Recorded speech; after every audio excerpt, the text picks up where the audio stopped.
Take a breath, step outside.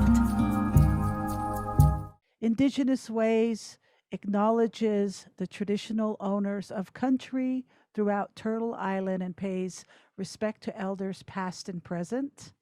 We'd like to take this time to acknowledge the traditional owners and ancestors of these lands we reside on here in Santa Fe, New Mexico. Pueblo people all around, and wherever you are beaming in from, we'd like to acknowledge the traditional owners and ancestors of the lands you are at so that we can all be here. Indigenous Ways is dedicated to bridging cultural exchange with people globally so that we can find love and compassion for each other in our different walkways, pathways. We can remove all the invisible barriers called walls and be able to learn from each other.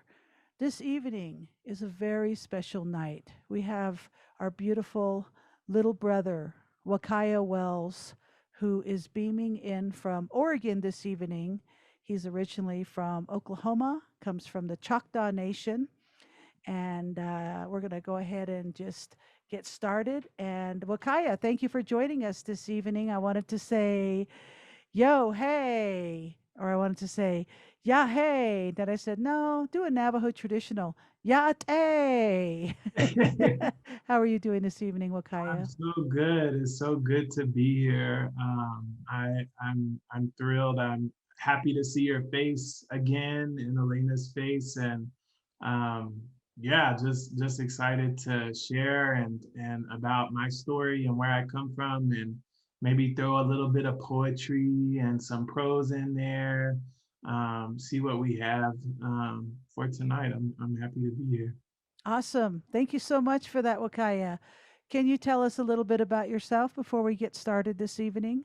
Yes, so halito chumachukma sachifoya Wakaya Wells, Mecha Chatasia Hoki, Hugo, Oklahoma, Mentili, Klamath, Modak, Yehuskin, Atali, Shalombish Tuklo Sia, Mecha Hatakiklana Sia. Hello, how are you? My name is Wakaya Wells. I am from Hugo, Oklahoma. I am Chatasia Hoki. I'm Choctaw. And I live in Klamath Falls, Oregon, which is the ancestral and contemporary homelands of the Klamath, Modoc, and Yahuskin people. I am Two Spirit, and so I'm happy to be here. I am a writer. I write poetry. I write fiction. I'm working on a novel. My wife is also joining us tonight, Sarah, who is Lakota. We have a 4-month-old baby who was born on Christmas Eve. His name is Taloa. And so I have a little Lakota Choctaw family, which I am very blessed to be a part of and play my role in that. And it's been an exciting 4 months for me.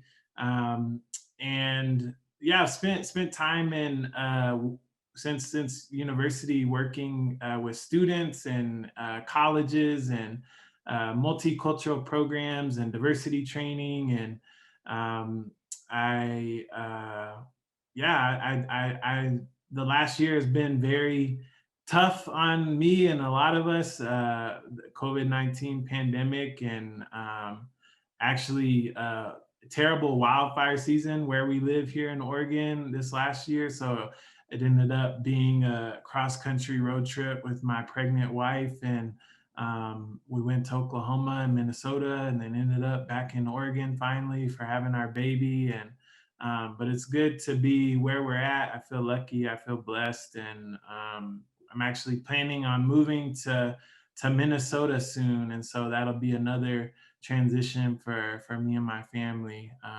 But yeah, that's a little bit about me. And just again, I'm really happy to be here and for Tasha inviting me. Well, thank you very much for that wonderful introduction, Wakaya. You are just so beautiful, and congratulations. You have a beautiful baby that has come into this world, and it's hard to believe that we just experienced an entire year of COVID-19 isolation, living in a tremendous amount of unknown. and fear. Mhm. So, congratulations on your baby, healthy baby. As boy or girl? Little boy, but you know, we kind of blur the lines. Yeah, You know, when yeah. people say, "Oh, you have a beautiful, she's so beautiful," I'm like, "Yeah, she is." So, you know, it's sort of gender, you know, I believe is meant to be played with. So we have a little boy, but you know, his name means to sing, and he has aunties and that buy him pink juicy couture clothing, and so you know he's just styling most of the time, and yeah, it's a little boy. Beautiful. Oh, that's so wonderful. That's so wonderful. I'm so happy to hear that. So, when we get started tonight, I have a whole bunch of questions. So, let's go ahead and get started now. The first thing that comes to mind is what attracted you to writing? Yeah, I've been writing since I was probably in middle school, and initially I came to poetry because you know I grew up in the church setting, and um, because I'm two spirit and I'm out and I'm proud now, you know, it's a different story for when I was a youth, and so poetry was really my way of dealing with that and dealing with shame and guilt and figuring out, you know, who or what my God is, and what was my place in all of that. And so I think what attracted me to writing, and then, and I think continues to this day, is healing, and how I can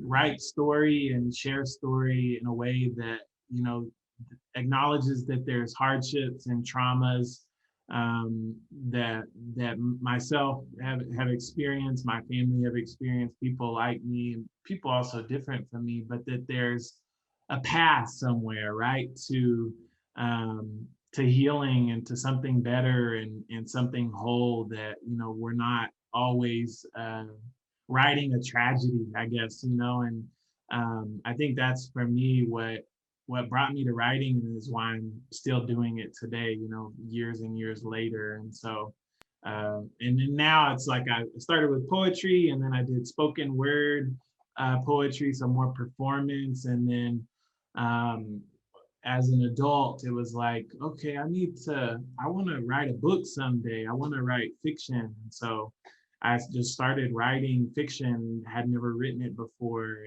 and that's what I've been doing for the last 4 or 5 years.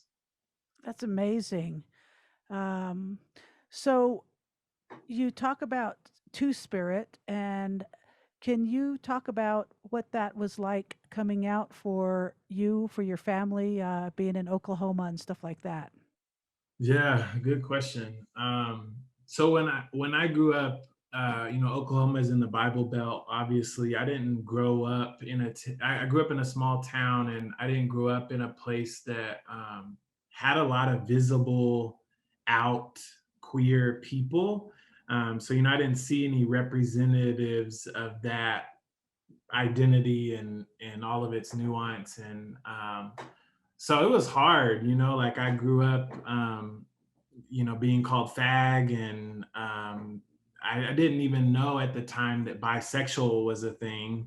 You know, it was like, you're gay or you're straight, and you know, people definitely felt like I was on the gay side of things, and so I couldn't come to terms with it because I was very involved in the church, and that being a good and bad experience, right? And so I didn't come out as bi until I was in college, and you know, along the way in college there were these experiences and people I'd be around that I think saw that part of me that I wasn't seeing in myself. And then it took when I was a junior in school, I had like a mental breakdown basically, and came out as bi, and told my family. And at the time, I think they were more worried about like my mental health and my well-being than my sexuality. That was kind of like, okay, we'll like talk about that later. And then I think they came to terms with it more of like the bisexual identity of like, okay, so what does that mean? You know, what is, are you attracted to men and women, or are you, is it a sexual thing? Is it like, how does romance come to be? And so I think I was lucky enough to be in a family that didn't disown me, or you know, didn't kick me out, which is, you know, sadly still a reality for a lot of queer folks. And um, but then in my adult life, after I left college, I started realizing, okay, so I identify as queer, and I'm realizing that doesn't the gender thing. And so I started playing around with the gender queer identity, and I sort of kept myself away from the two spirit identity because I thought, oh, that's a pan Indian thing. And I would gatekeep myself from identifying as two spirit. But then, and really just the last year or so, I had a friend who was in the program with me at IA, and shared with me, they said, I notice you're using they, them pronouns now. I notice you have changed, like what's going on? And I kind of shared with them about my journey with coming out as gender queer. And I told them about people in my life um, who I noticed, you know, like would wear skirts and jewelry and things, and I'd really uh, resonate with me. And I realized, oh, it's because that's me. I'm like that too. And but I realized coming out as two spirit, that it's also a healing thing, being a healer. You know, it's not just the masculine and feminine, which I think is a spectrum, but it's also, you know, two spirit people traditionally are healing people. And that's something that I come from my family being healers. And so, and I think that goes along with my writing as well.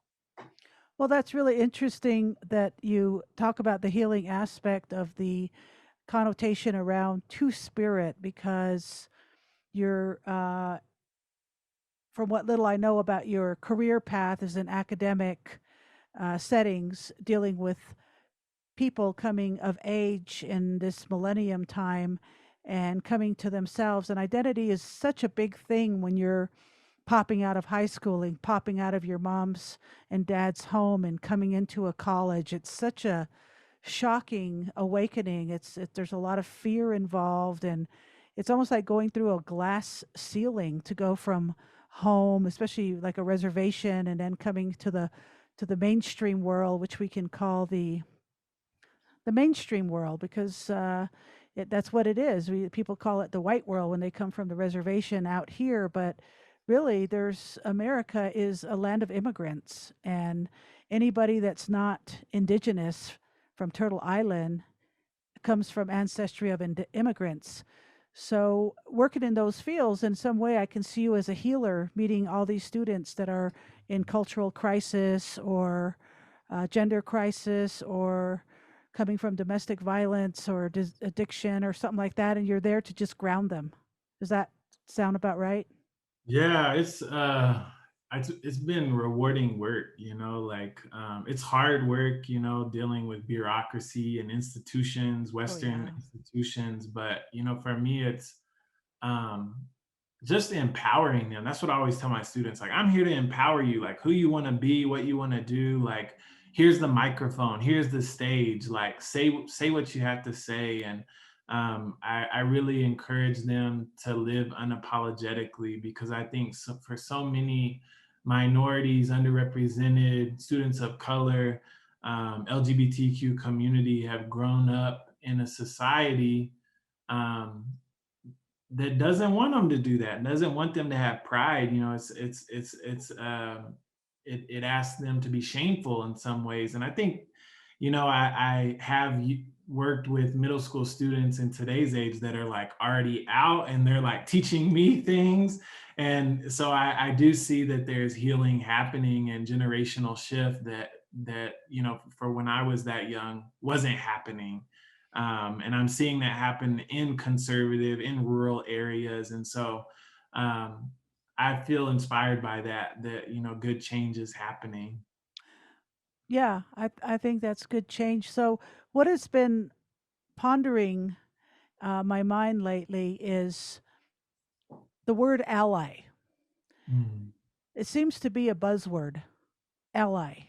And the going seems to be like an ally is a good white person that comes and is well meaning and is supporting Indigenous causes, whatever it is, COVID 19, PPE equipment, LGBT, whatever, um, religious organizations. But allies looks to me more from my standpoint, being a part of a nonprofit, is us Indigenous nonprofits working together and collaborating on a big cause of awareness around healing, and healing that encompasses speaking the truth, and the truth coming from different genres of art expression, whether it's music, spoken word, poetry, painting, whatever it is.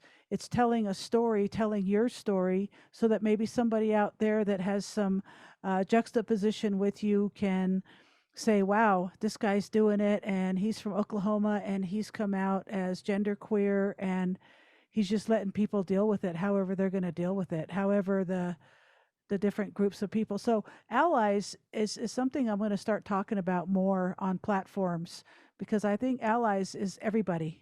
Everybody can be each other's allies. Can you talk a little bit about that? What does an ally mean to you? And then we'll go to the real Yeah. questions, because I've kind of veered off. No, it's okay. Definitely my work and university work includes allyship all the time. This Monday I did a workshop on racism and talking to these nursing students about, what role are you going to play, right? Because I'm trying to share with you, and what I hope you get out of this 2-hour workshop is that you have a role in racism, and I think for white folks, when they hear things like diversity or minority or inclusion or whatever, they think, oh, that's for those people over there, that's for the other, that's for the brown and black folks, that's for the gay folks over there.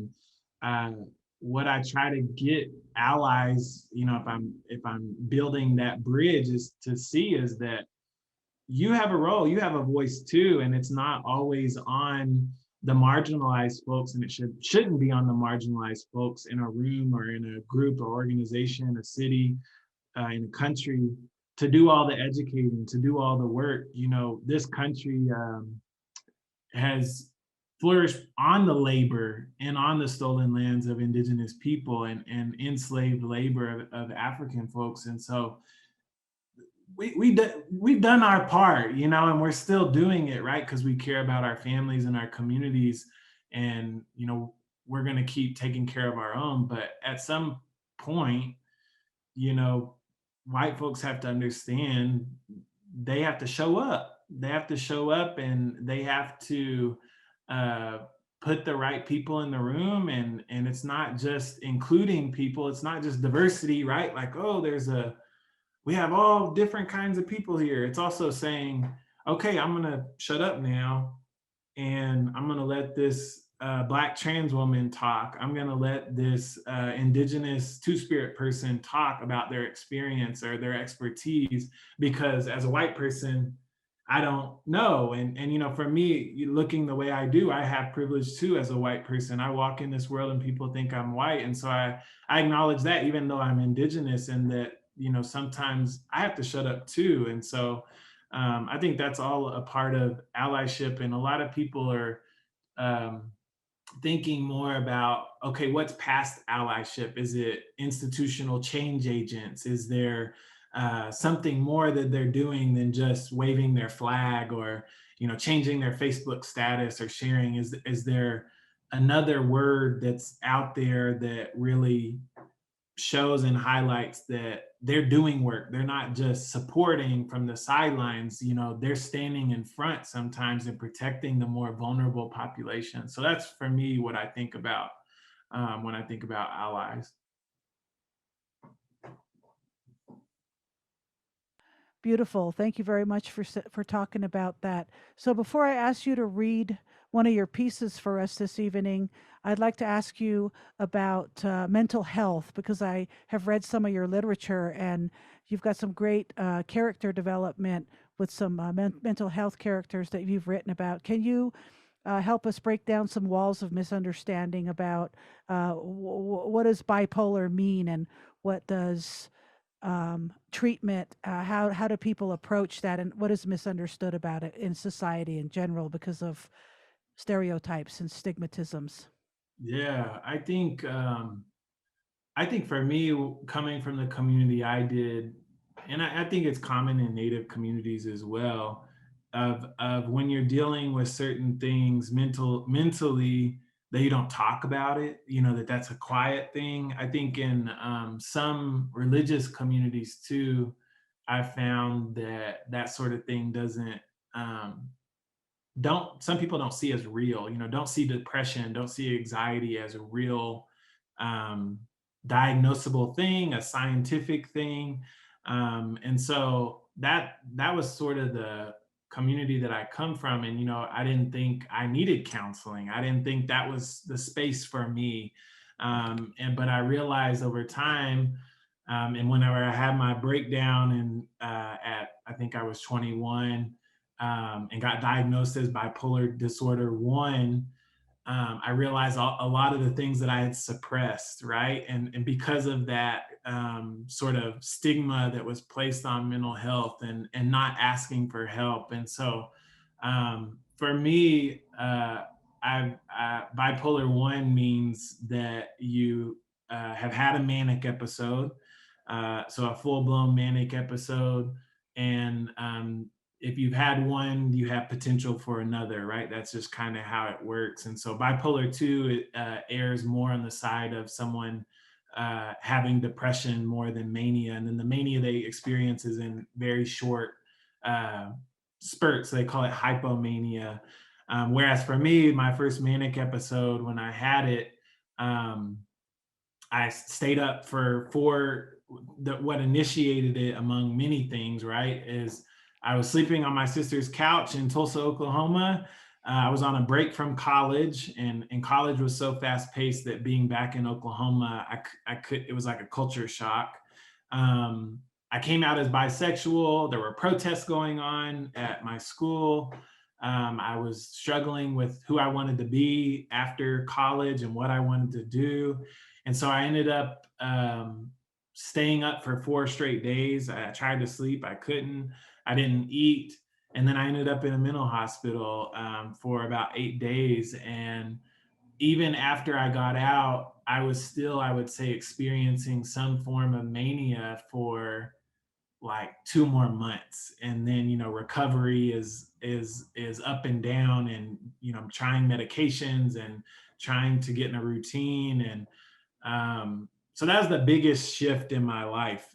It was that manic episode. And I had a manic episode several months ago, after like I said, traveling across the country during the pandemic and the wildfires, and evacuating, my wife being pregnant, being back home. I had a shorter manic episode because I had experienced it before. I sort of knew a little bit better about how to um, bring the walls in on how long it was going to last. And so I think the biggest thing for me when I think about bipolar disorder is, I think that, and I don't know if other people feel this way, other bipolar folks, but I do find that if it were a different time, um, before colonization, before assimilation, before boarding schools, before the attack on Native spirituality that's happened in this country, I just wonder what it would have been. I just wonder what bipolar disorder would have been. I wonder, because for me, when I have manic episodes, I start speaking Choctaw more than I ever have. And I remember things, and I can say full sentences. And I was learning Spanish at the time, and I was speaking Spanish. Um, and I find that a lot of things are revealed to me too, while also being in psychological danger, and not being able to take care of myself, and um, sort of being hurtful. I can be hurtful too during a manic episode. So there's a lot wrapped up in it. But I think that for me, mental health, and since I was diagnosed, anywhere I go, I'm an advocate. I'm sharing with students, I'm sharing with people to, when you go to college, go to the therapist, like it's free usually, or, do you have someone to talk to, because life's hard, and sorting through things takes time. And I've been in therapy almost nonstop for 7 or 8 years, and I'm still learning things about when I was 8 or 9 years old. And so, um, yeah, I just think the more we can talk about it and be open with it, and that, and then also that mental health issues run in my family. It's not just Wakaya over here dealing Yeah. with this. It's definitely hereditary, and yeah, so it's a big part of my life, and I have to be careful about decisions I make, and making sure I sleep good, and that I have Yeah. a routine. And Yeah. because when you skip out of that as a bipolar person, it can be dangerous. Wow. That sounds like a tremendous amount of intense love that you've experienced for yourself and the people around you, supporting and loving and becoming aware because of your openness, because you're willing to talk about it, about your two spirit identity, about your um, bipolar diagnosis and what it means. I learned more from you than I've ever learned in this short time about bipolar. Um, because I've always been curious about it, but I just wanted to hear it in a way I could understand it. And I know there's a lot more for me to learn about it, but thank you. But before we let too much time go by, I do want to hear one of your pieces of your choice, Yeah, and then let's go on to more questions because I just want to yeah. talk to This you. one fits good. This one fits good. So thank you. So this one's called Time to Kill, or See What You've Been Missing. Ever wondered why doctor's office feel like prison, care, place where we supposed to feel helped, bossed around, can't move, wait there, but waiting for 6 months till benefits kick back in. Referred here, got info lost on way over. Mail doesn't deliver to new house. Lost phone, stolen, records changed. I've been waiting. 2 waiting rooms now. I gotta go. Bathroom not open to public or not clean. Why are we here? Scared of you anyway. Room cold, instruments cold, dark, your hands cold, me trembling. Been here before. I recognize you too. I know I don't want your hands to touch me. Not then, not now, not ever. Don't tell me what I need, that I'm late. Don't ask me what took me so long to come in. I've come in too much to last lifetimes, this one and before and again after. Tired of singing my death song. I want it to rain. I want my feet to be covered in mud, wet dirt, puddles. I don't need this prescription as bad as you want to give it. What does rain cost me? What does clean air cost me here? I make my own glasses, shape my own pills out of clay, talk myself in the mirror, make my own therapy. I'm the doctor now. Woo! Go, everybody. Let's just breathe that in for a minute. Take some breaths. That was good. That was powerful, Wakaya Wells. Um, that's a read again poem right there. That's a read again many times over, and getting many different things every time you read from it.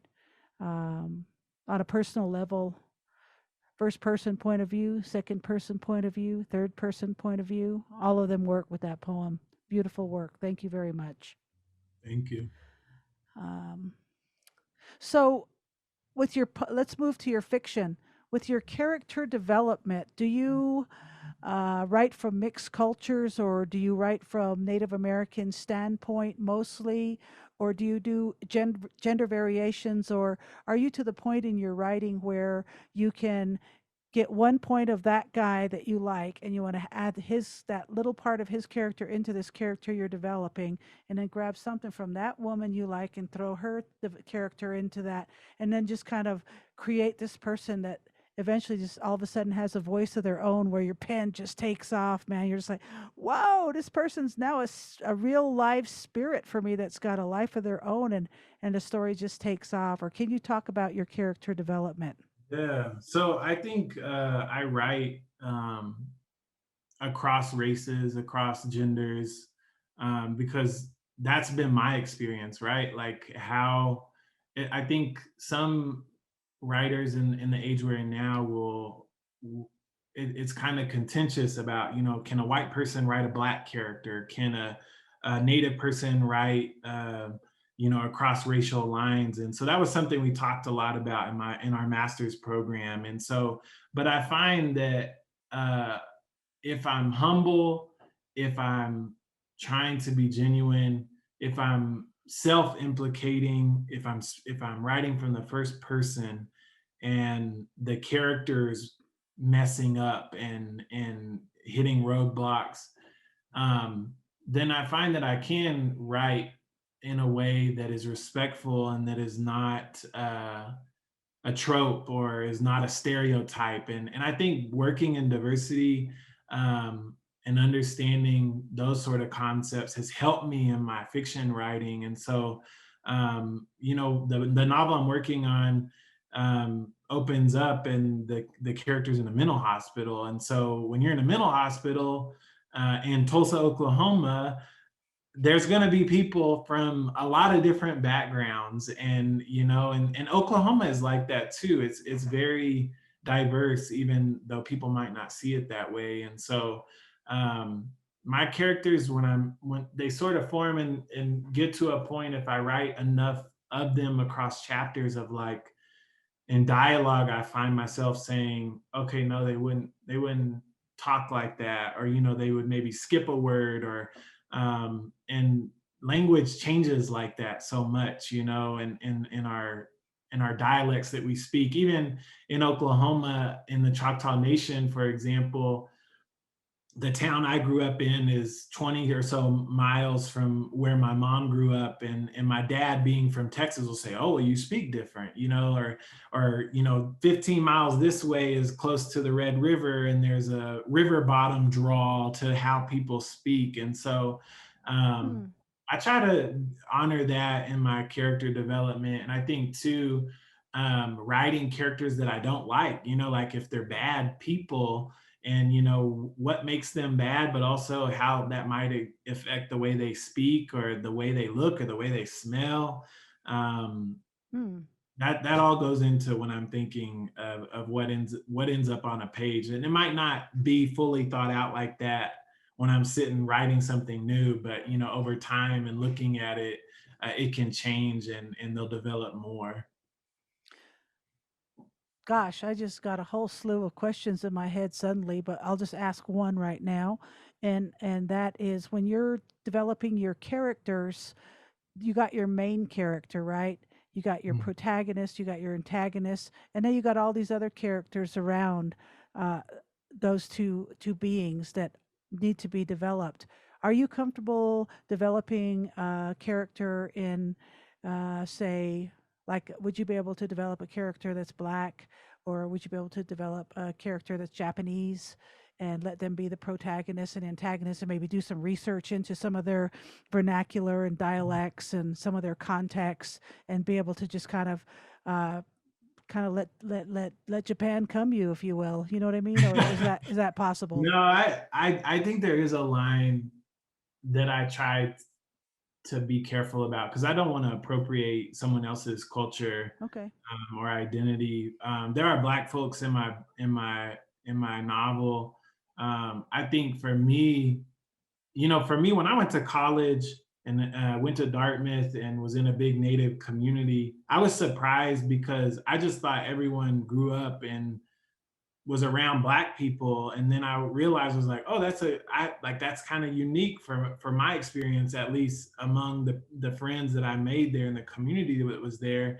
But so for me and my experience, and what I write is, even though it's fiction, it also is very autobiographical. And so I can't write a story and there not be Black folks in it. Black folks and Black community is influenced in my life in so many ways growing up that I wouldn't be who I am without that community and without those folks and teachers and aunties and friends and classmates and all of that throughout my life. And so um, I don't uh, I don't really research when I'm developing certain characters like that. If I'm directly connected to that in my own experience, but I don't know what it would be like if I wouldn't know the first step of being like, oh, I'm gonna try to write something that I don't know. And that's a saying, write what you know. And so I don't ever try to go outside of that because I feel like I'm being disrespectful even entering that space. Thank you for sharing that. The reason I asked that is because I was wanting to develop a deaf character that I was writing about. So I decided to go to a book written about a deaf character as the protagonist. And then I just saw the name. It was a male name, the writer. And then I read the book and I was blown away at all the stuff that just you wouldn't think about as a hearing person. Uh, that like where did this guy get privy to that information from? And then I did a little bit of research about him and saw all the books that he's written, and he's just been all over the globe, and he's just taken on not just deaf culture and being taking on the police as a deaf woman. The book I read was fascinating. So I was just like, how do people do that? That must be so hard, because I write Yeah, what I know as well. So that's awesome. All right. Well, before we keep going, would you mind reading us a little fiction piece? yeah, absolutely. So this is at least right now how the book starts, but as you know, that changes. So Okay. I come from bad blood, not from some chief 4 generations back, the one that everyone still knows and brings respect to the family name, or the great uncle who had visions and performed ceremonies. My granddad was blind and an alcoholic. He sold his land off and converted to the Christian religion. Blood rises in the muddy, boggy river. Kids in Choctaw County find methamphetamines before Jesus. Can't front nobody's birthright and what's owed. I'm holding my own hands now, sitting in a small room with a desk and a computer, a round black trash can next to the door. The light reflects off shiny beige laminate floors. I got brought here. Mama left me to get better. And for some reason, Uncle Charlie and Aunt Sherry can't help me like they have before, like they used to do for everyone else. The mouse sits on a purple pad. I flick it with my finger, and the computer screen awakens. Shiloh Psychiatric Hospital. You're probably hungry, huh? A woman stands in the doorway in sky blue scrubs. She is a tall, big woman with dark brown hair. Her cheeks have freckles on them. Her skin is warm and worn from the sun, a shade of white so many in Oklahoma know. Before I can answer, she says, do you think you can eat? I'll go get you a plate. I can't eat, I say, but she is already gone. On the desk is a calendar, a large paper one that you tear off at the end of the month. It is March. There are scribbles in blue ink on a few days. Staff meeting, system reset. I hear a clock, the sound of a second hand moving. I turn to the wall behind me and see a wooden octagon shaped one with the words regulator written across the glass face. Not much different from the one that used to hang in the back of the church in Unger. It's 11:30 a.m. The hair on my arms stand up, bombs booming, followed by sizzles, laughter, and now I breathe in smoke. It is nighttime. I hear the sounds of the cicadas coming from the woods. We call them locusts here. Next to the framed picture of Jesus, the clock hangs on the wall like I remember, along with the wooden board and all the black and white numbers. Attendance today, 23. I smell the old carpet. Ahead to the right is the bathroom. Across from it is the kids' playroom, its door ajar. A toy bin sits there. A baby doll lies on the floor with blue crayon stained on its shirt, head twisted backwards, facing the glass window. I see the chipped and lopsided front doors and reach out to open them. We are shooting off fireworks on the grass in front of the church. There's kids, cousins running around with sparklers, hard gravel kicking up behind their feet. I walk to the edge of everyone. Below the church, a farm truck passes by on the highway. Now I see Granny Marie sitting in a lawn chair, coughing and laughing and clapping her hands next to her daughters, my aunts. Just behind them, I see the wood sign that reads Holy Ghost Tabernacle. A procession of dancers emerged from the same building I just came from, singing and shuffling their feet. I can't figure out who or what song. There's this deep humming. I hear the vibrations in their voices, a call and response. Choctaw shirts, dresses, blue and green ribbon, beads match the colors of the fireworks in the sky, exploding. What is it that we're celebrating? I ask. Rabbits, a little boy says behind me, hair thick and blonde with dirt on his face. Rabbits, rabbits, he smiles and starts running behind the scattered lines of chairs with his hands lowered to the ground, trying to catch what is being chased. Jesus, Papa Vernon cries out, Holy Ghost, will the Spirit move tonight? Wow. Woohoo. That's a book I want to read. That you got some kind of formula down there. Like more, more, more. That's wonderful. Thank you Thank very much for sharing that with us, Wakaya. That's so beautiful. I like all the details, the internal, the external. Beautiful. Good thank character you. development there for sure. So I'd like to hear about some of your watershed moments or a moment, and that's one. And what has been who has been your most inspiring source of creative processing? Can you talk to us about who influences your work? Yeah. So I have to say before I even talk about that, that like I was in a master's of higher education for a week when on that Sunday when all the work was due. This was several years ago when I was like, I don't want to do this. And my wife, I don't even think we were married yet, is sitting on the couch and says, You're a writer. You want to write. There's a program in Santa Fe. And so I would say I wouldn't be here and the book wouldn't be where it's at without her and her support and showing me what's right in front of me that I didn't realize was there. Um, and then I guess just obviously I talked about my mental health experience. Going inpatient changed my life. You know, I came out as bi and queer, and um, I knew then that I wanted a new name. That's how I got my name Wakaya, which means to stand up. And so I think that's the watershed moment. And I think that everything else sort of falls in with that some way or somehow. You know, I come from a family who spiritual family that lay hands on people, that prophesy over people, and you know, they've been an inspiration to me, my grandparents, my aunts and my uncles. And um so you know, one of my aunts told me one time to hold on to your prophecies. You know, don't forget your prophecies. And I used to think that you know, prophecies can change. You know, when someone tells you something that you're going to be or who you're going to be,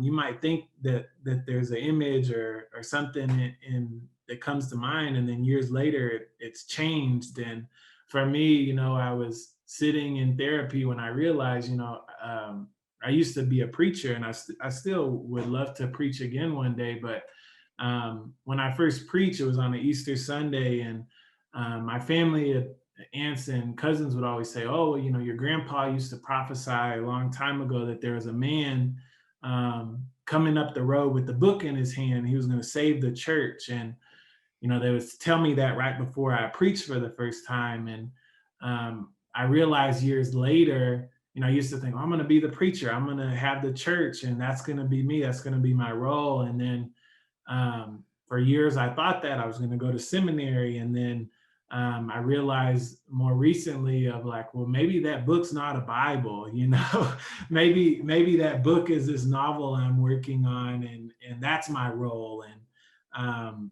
but my family obviously has been a huge inspiration. And people that come before me that aren't afraid to share their truth and be vulnerable. And when I see that and I see people loving themselves and being honest with themselves and not being afraid to be out there, even if there's repercussions, that's for me what I mean. I think Wow. that's why I'm named. Why I'm named that. My family named me. My sister, my mom named me Wakaya because it was, stand up to it, stand up and tell. And I think that's what I'm growing into and trying to be. And so I'd say that's probably what. Um, my inspiration, yeah. You're certainly a role model for many people, Wakaya. You got it going on, you got it together, and you're a beautiful, beautiful being. That's all I can say. You're a beautiful, beautiful being. Thank you for being with us this evening. And finally, I'd like to ask you a bunch more questions, but I'll have to do that for a phone call one of these evenings between me and you because I sure like your energy and I want to take some more of that for my own healing. So you've shared a lot to help me too. So thank you. Finally, what is your definition for thriving in purpose?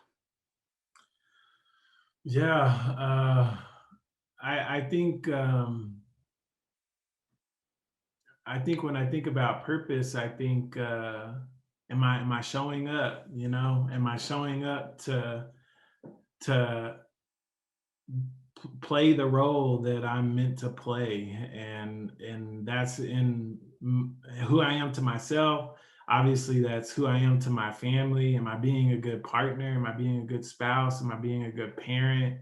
Um, am I honoring the day for what it brings and then coming at it from in a good way? As my wife's Lakota people would say, in a good way, and I think for me that's what purpose is am I showing up? And I think thriving can mean a lot of things. I think I think for me it starts with am I taking care of myself, right? Because if I'm not taking care of myself, not only can I not thrive, but it's hard for me to live. And so self care and mental health are so important to what I'm about and how I have to be. And so yeah, am I being honest with myself and what I want and where I want to go? Um, and sometimes I'm a fool, like honestly, and I try to be as authentic with that as I can of really just screaming out of like I don't know why I'm going through this, and I don't know why God put me here, why Creator put me here, but there's got to be some reason, there's got to be something at the end of this. And I think for me thriving is trusting those emotions when you're feeling them, even if you don't understand them, and Hmm. and trusting that there's something on the other side that's good and is going to teach you something, and you're going to arrive at something and be all the better because you were trusting the process to get there. That's awesome. Thank you very much. I'm going to go ahead and invite people that want to come on to speak as soon as Elena does her commercial break. Yeah, thanks so much for that. Wakaya, what great, beautiful medicine. You mentioned authenticity. So what a wonderful open book and example you are of that, of just deep love, deep healing. And I just feel all the so much better just in your presence and what you've had to share in your journey this evening. Thank you so much for blessing all of us in the wisdom circle, whether you're here live or you're tuned into the recording. What a wonderful gift. Thank you, Wakaya. So, with that, I'll just do a quick commercial break before we bring everyone in. Next week, which will be the 12th, in the wisdom circle, we've got the beautiful Rochelle Edekawiski, who comes from the little transverse band, uh, bay bands of the Oadaga Indians. She and her husband was here a few months back. She is here, and we're so thrilled because they do a lot of Indian policy.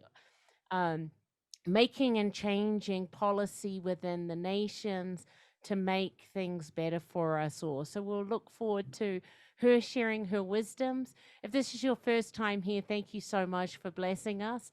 We have been beaming out since the 1st of April 2020, and that was to keep all our communities connected during this time. That means we've had over 80 presenters, Native American, Indigenous, LGBTQIA2+, and deaf and hard of hearing presenters who have shared with us in this circle. You can find those at our website, IndigenousWays.org. All of their archives are there. And in the next 48 hours, you will also see Wakayas that will be there.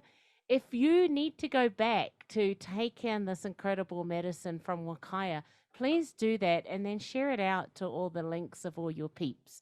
Down below us, you'll see all our social media, Twitter, Facebook, Twitch, YouTube. It goes on and on and on. If you're on one of those pages at the moment, please like our page if you haven't.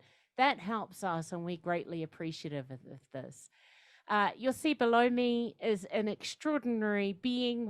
His name is Crescesiano. Also, before Crescesiano was the beautiful Martin. They are our ASL interpreters this evening, and we're very grateful for them to make access available to all. All of our events have ASL interpreters. All of our events are free because we don't want anyone left behind.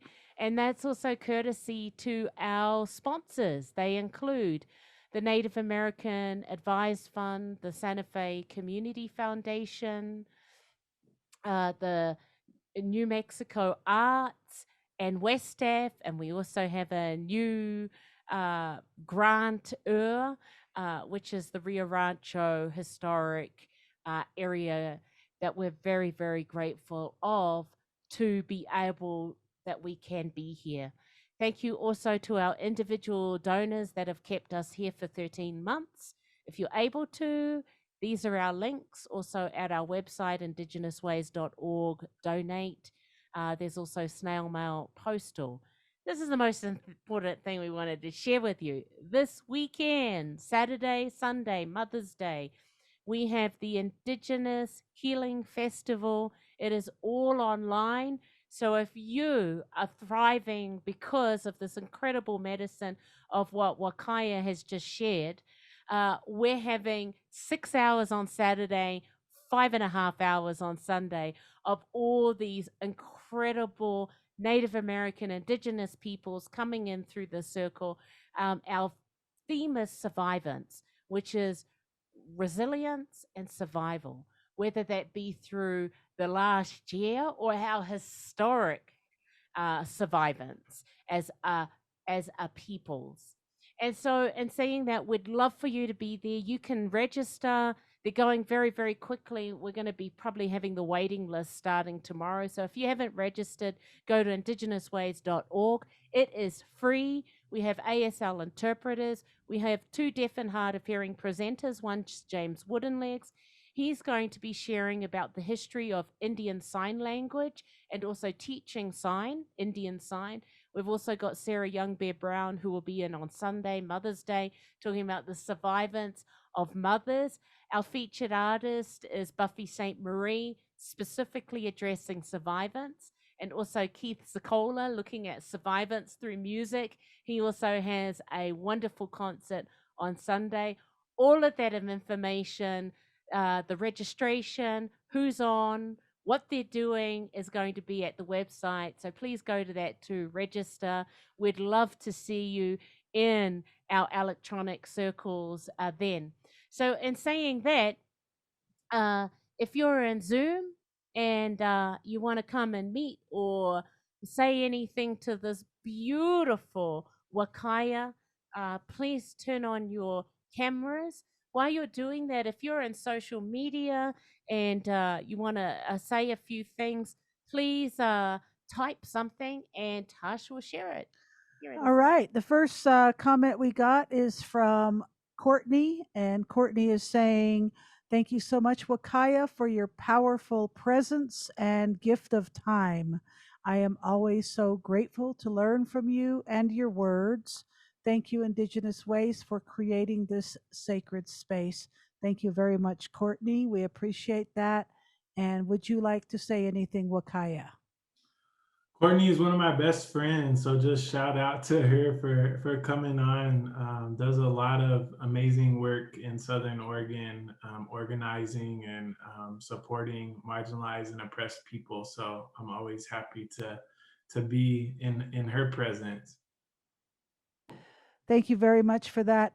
Okay, Sarah Bevels, she says, yes, he is. He's been amazing, beautiful all his life. Yeah. Love you, Wakaya. All right. And let's go to Cleary. Would you like to say anything? My name's Rachel Cleary. I'm from Brisbane, Australia.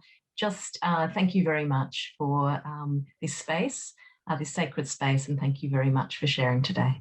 Thank you. Right on, Rachel. Thank you for blessing us in from Aussie. You know, I lived in where was it? Magnetic Island, a little bit north from you before coming here.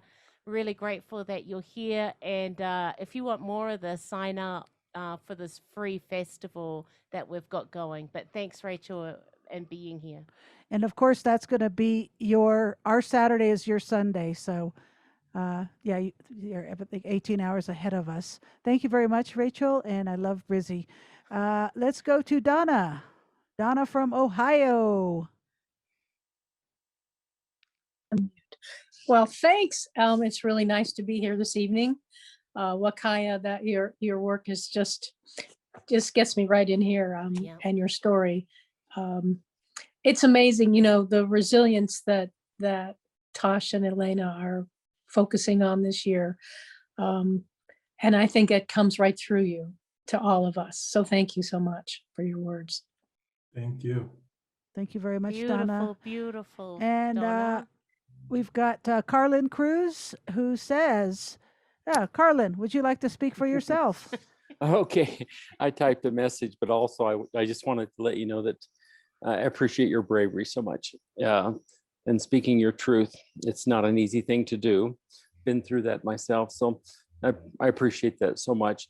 And I also want to let you know that this is a weird thing, but I'm not a good reader. I am a very poor reader. I have dyslexia. So reading is actually a labored job for me, but of course I've had to do it all my life. But I'm going to read your book. You got that one for sure. I don't care what it costs. I'm going to read that book. So thank you so much. Thank you. Yeah, if you don't want to read it, I promise there will definitely be me reading it too. Like audio book, I think. Yeah, like so. Nice. Thank you so much for sharing. Yeah. You bet. Wakaya, on that note, do you have a link where people can go to what Some of you your have writing at this moment? Yeah, so I just started in the last year trying to publish more work. And so right now I have 2 pieces on the rumpus, RUMPUS. There's an essay I wrote that came out, I think, right the day before the election. So in November, there's an essay I have there. And then just a couple weeks ago, I have a poem called Jesus Was an Indian. And so that's on their site now as well. Well, I just want to say real quickly on Carlin's behalf, Carlin has also self-published a book, and Carlin is a trilingual interpreter. So do not believe Carlin when he says he can't read. He is a very genius human being. So Carlin, you're amazing. I read, but it is a labor. It's just a true labor. Okay. And How did you become an interpreter then? No, I'm just kidding.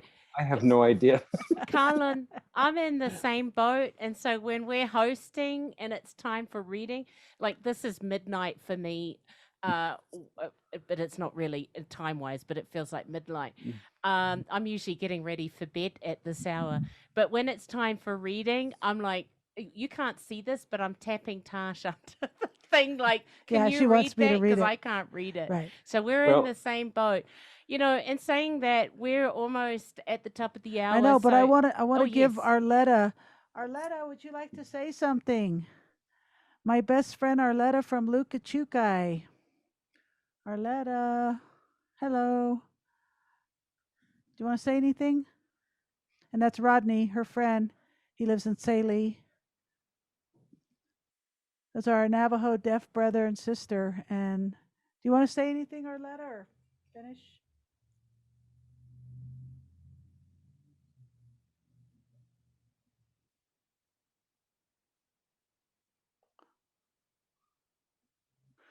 Okay. All right. No, I'm okay. Okay. It's great that you're here, Aletta. Rodney, thank you. Just thinking about what Donna said, in our festival, we're asking all those that are involved, and this is up to you, and I forgot to mention it in our little ad. We've got, if you want to do a survivance video, 30 seconds, and there's a little link to where to upload that. We're going to be sharing those through our breaks in the festival. So if anyone's in here that would like to do that, share their experience of the last year or historically, we'd love to hear from you. And there's the baby.